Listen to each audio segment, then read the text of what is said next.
महाराष्ट्राचे माजी मुख्यमंत्री मनोहर जोशी यांचं आज पहाटे वयाच्या 86व्या वर्षी निधन झालंय। हृदयविकाराचा झटका आल्याने त्यांना काल रात्री हिंदुजा रुग्णालयामध्ये दाखल करण्यात आलेलं होतं।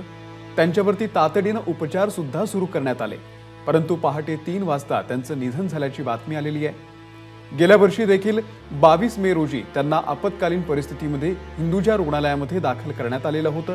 त्यावेळी ते सेमी कोमामध्ये होते। गेल्या काही काळापासून ते राजकारणापासून अलिप्त होते, फारसे सक्रिय नव्हते। मनोहर जोशी हे बाळासाहेब ठाकरे यांच्या अत्यंत निकटवर्तीयांपैकी एक होते।